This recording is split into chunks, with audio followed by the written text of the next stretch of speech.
31 కేసులున్నాయి నీ మీద.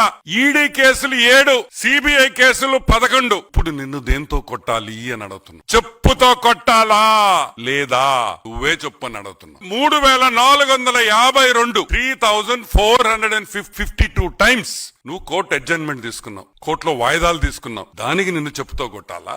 అది ఒక వరల్డ్ రికార్డ్. 3452 సార్లు కోర్టు కేసుల్లో వాయిదా తెచ్చుకున్న ఏకైక మగాడు హాఫ్ టికెట్. ఇది మగోడు కాదు, ఏకైక హాఫ్ టికెట్ జగన్మోహన్ రెడ్డి అని కూడా నేను మనవి చేస్తా ఉన్నా. పెద్ద పెద్ద లాయర్లు పెట్టుకున్నావు. Who is who of the legal industry? Harish Salve, Abhishek Sanghvi, Mukul Rohatgi, ఇటువంటి పెద్ద పెద్ద లాయర్లు పెట్టుకుని ఈ రోజు నువ్వు జైల్లో నుంచి తప్పించుకొని కేసుల్లో ఈ రోజుకి కూడా ట్రయల్ చేయకుండా నువ్వు బయటపడుతున్నావంటే దేని వల్ల అని కూడా నేను మీకు ఎక్స్ప్లెయిన్ చేస్తా. నేను చెప్పిన పేర్లలో ఉండే లాయర్లు పెద్ద లాయర్లు అంటే సుప్రీం కోర్టు లాయర్లు ఒక్కొక్కరికి 12 నుంచి 25 లక్షల వరకు ఫీజులు కట్టాలి. ఈ రోజుకి ఆల్మోస్ట్ మా లెక్క ప్రకారం 6904 కోట్ల రూపాయలు, 3904 crores ఈ రోజు ఓన్లీ లీగల్ ఫీజ్ లో జగన్ ఖర్చు పెట్టిన్నాడని మా అంచనా. కరెక్ట్ గా సంవత్సరంన్నరలో కేసు తీర్పిచ్చేస్తా ఉన్నారు. ఈ రోజు మేము అడుగుతున్నాం, 5000 రోజులైంది జగన్మోహన్ రెడ్డి హాఫ్ టికెట్. ఈ రోజు కూడా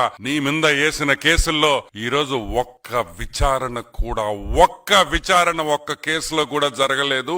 అసలు ట్రయల్ మొదలే కాలేదు.